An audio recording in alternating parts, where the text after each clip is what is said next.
Assalamualaikum saudara sebangsa, setempat daerah tanah air saya.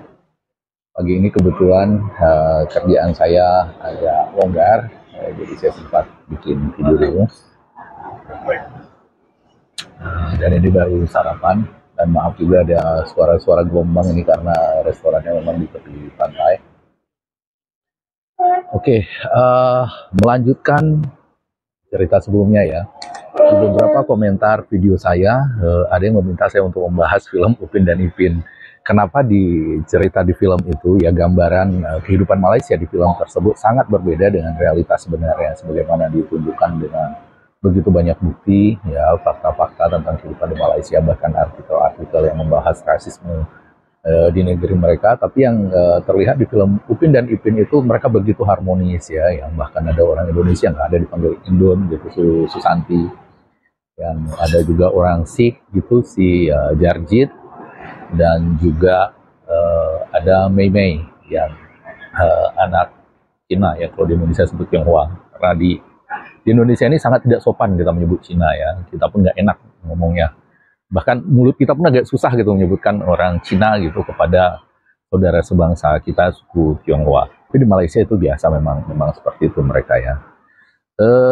Tapi sebelumnya seperti biasa tidak bosan-bosannya saya ingatkan, saya minta bantuan kepada saudara sebangsa setempat daerah tanah air yang kalau menemukan komentar-komentar turunan dari fitnah Borunaga kepada saya bahwa saya adalah orang yang berbahaya, yang pernah menghasut orang asli di Malaysia. Saya di Malaysia menghasut orang asli untuk berontak kepada Malaysia dan kemudian dideportasi ya.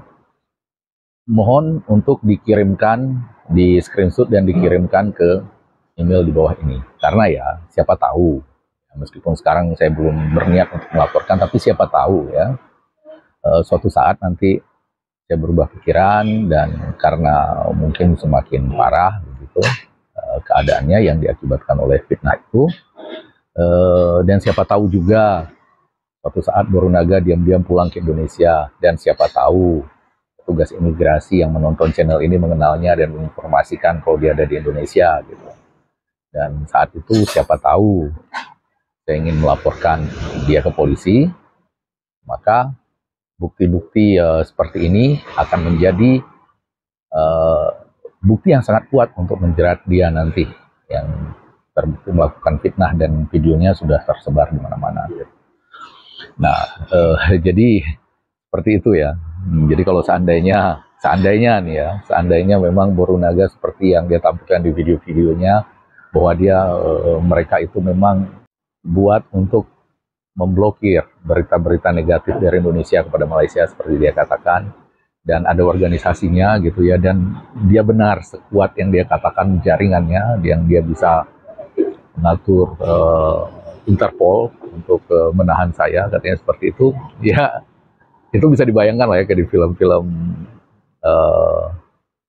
action gitu, bahwa ada satu kelompok yang memang diatur gitu ya, dan sekarang dia udah salah ngomong kayak begini, itu karena manusia dimanapun sama aja ya. Kalau kita bayangkan di film-film itu, sekarang mereka ini saling menyalahkan nih, kamu sih ngapain ngomong kayak begitu, sekarang jadinya ribet kan gitu. Nah, nanti Borunaga juga akan ngomong, ya tapi kamu yang konsep itu kan, ngapain kamu buat yang fitnah nggak berdasar kayak begitu, aku kan tinggal ngomong. Misalnya ya, kalau kita bayangkan itu. Tapi kalau Borunaga cuman TKI biasa, nggak ada kayak begitu ya.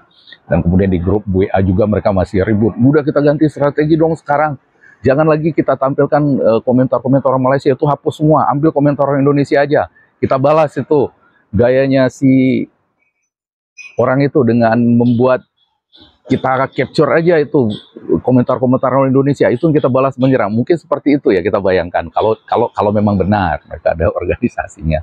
Kalau enggak ya enggak. Nah, jadi begitu dulu.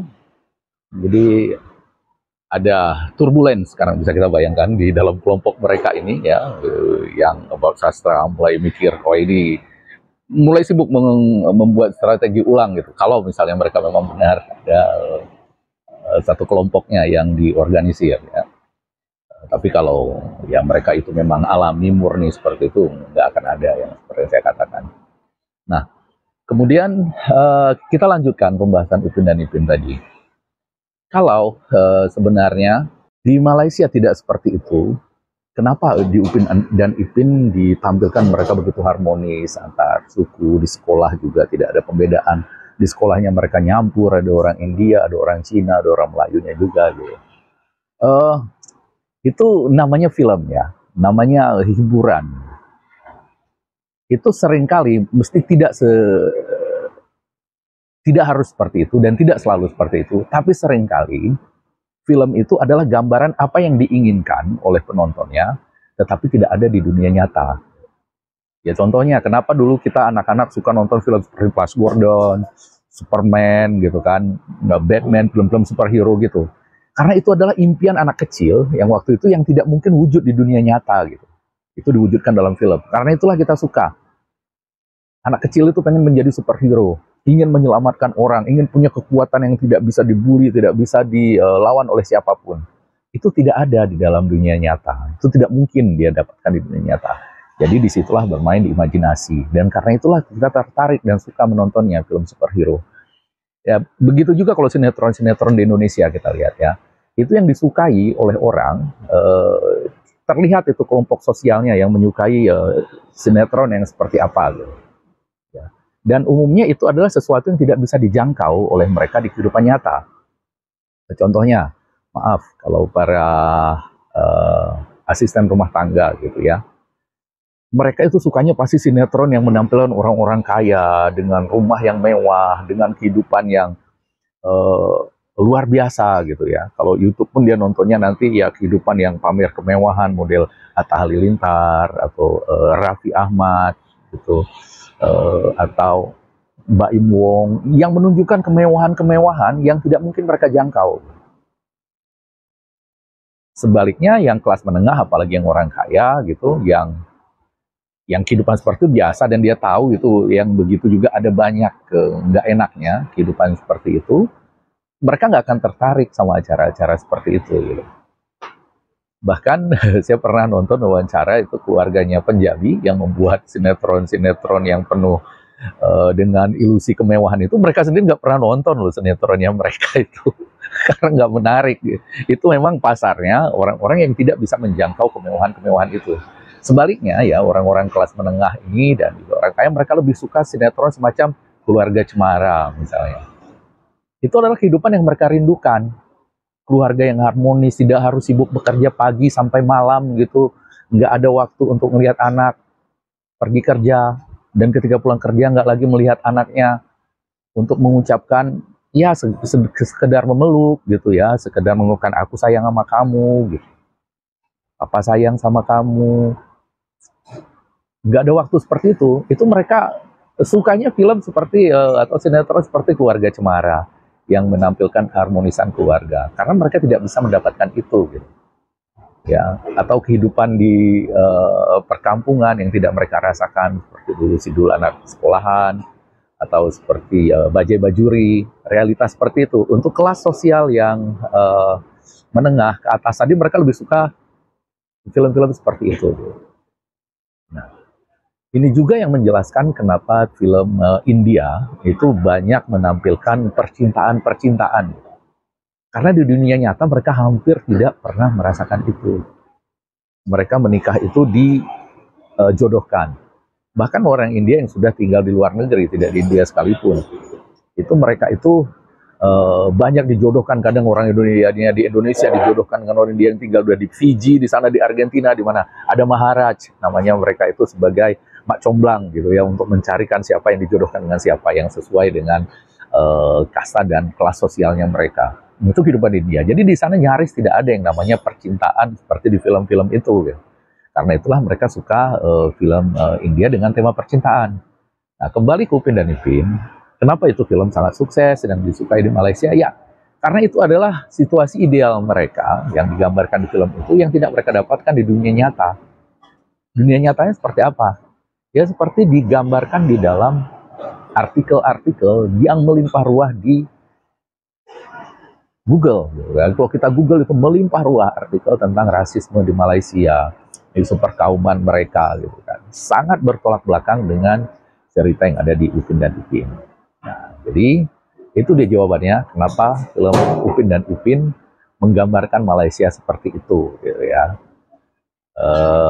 Cuman sekali lagi, tidak selalu seperti itu, tapi sering terjadi bahwa film yang disukai itu adalah yang menampilkan realitas yang tidak ada di dunia nyata. Gitu. Nah, contohnya juga kenapa yang main film itu cantik-cantik gitu kan, ganteng-ganteng, karena itu bukan sesuatu yang sehari-hari bisa kita lihat di dunia nyata, itu hanya di film itu gitu. Nah, karena itulah kita suka filmnya, ya. Jadi sekali lagi kita lihat untuk Upin dan Ipin, kita bandingkan lah, itu apakah memang realitasnya atau tidak, itu kita bandingkan dan dunia nyata, kelihatannya Upin dan Ipin itu memang seperti itu. Dia disukai karena orang Malaysia tidak mendapatkan suasana dalam realitas ideal seperti yang digambarkan oleh Upin dan Ipin itu di dunia nyata. Oke, jadi demikian penjelasan dari saya. Kritik dan ketidaksetujuan dengan apa yang saya sampaikan ini silahkan sampaikan di komentar, kita diskusikan. Ya, karena apa yang saya sampaikan ini adalah sesuatu yang menurut amatan saya sendiri, ya, yang berdasarkan fakta-fakta yang saya temukan. Jadi ini jangan dipercayai seperti mempercayai ucapan seorang ulama yang suci gitu, apalagi seperti ucapan seorang nabi, apalagi menganggap ini seperti firman. Jadi kalau seandainya tidak setuju dengan yang saya sampaikan, mari kita diskusikan dengan argumen-argumen yang berdasarkan fakta juga, ya. Demikian dulu video kali ini dari saya. Assalamualaikum warahmatullahi wabarakatuh dan merdeka.